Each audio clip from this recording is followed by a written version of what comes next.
All right, back on February 3rd, I made a video about selling gold. So I did sell gold yesterday. I said if it got to 50, I was going to sell. So why did I sell at 50? This is the index I follow. And on December 30th, I made a call to buy. I bought at 36. It actually got down to, on December 30th, it got down to 35 or something. 30, sorry. This actually went down to 2,600.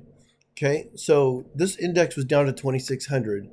So a 10% gain would take me 260 points up from that. That would take me to 228.60. So it's currently above that 10% gain. Why do I use 10% as my mark to move on gold? I do own shares of Fidelity Gold. I'm less likely to trade this gold. This is kind of my gold and hold for the most part, but I do move it. I was going to move it today. I was actually holding off. I'm really trying to get this at 3,000, but I took profits off just in case it goes sour. I've missed many times not taking the profit. So this is the Fidelity Advisor Gold Fund. It's going to mimic that gold index, and basically it shows you the charts.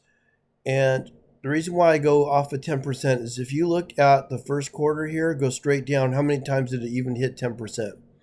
So I got 10% in 6 weeks. And many times in 3 months, it hasn't got a 10% gain, right? So you look through here, not one time. I'll show more. I'll go all the way down to 2007. So if you start at 2007 and go up, how many times did I get a 10% mark? Almost never, right? So this one time I got this 40%. In fact, any given quarter, you don't hardly ever see it hit 10%. It's rarely hitting 10%. So that's kind of my mark. When I see it hit 10%, I tend to want to take profits. I took profits on the direction funds because, again, on December 30th, I made a call to buy the gold fund. I bought in at 36. You can see, I think, up here in the top left corner. So if you look up here, I'll put my cursor back here on the bottom. When I bought at 36. It actually tanked all the way down to 34. So or 34.83. Kind of wish I bought at 35, but that's the way it goes. I didn't get lucky and hit the absolute low. But let's just say it's at 35. I need 7 points from 35 to get 20%. So how do I get that? Again, if you guys are not that good at math, you can just pull up your calculator. It's 35 times 1.2 equals 42 would be 20%. So I'm looking to get 30% on a 10% jump. So if I go 1.3 times, oh shoot, where's my clear button? It was 35 times 1.3, that's a 30% return. So even at 45, I'm over 30%.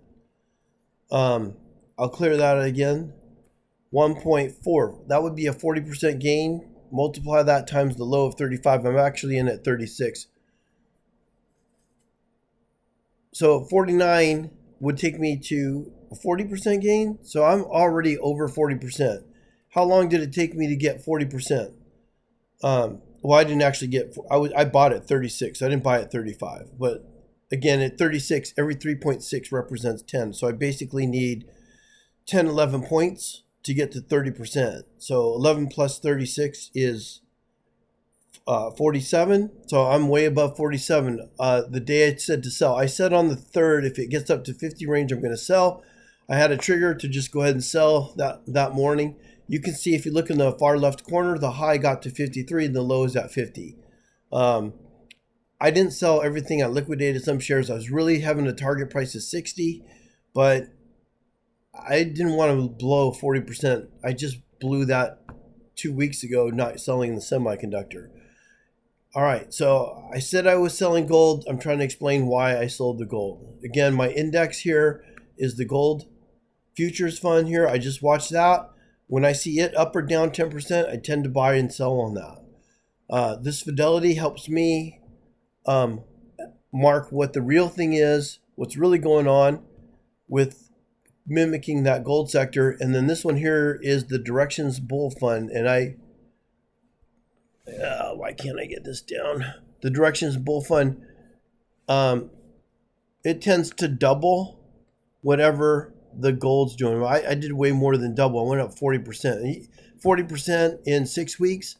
I think you got to be happy with your gains and take profits off the table.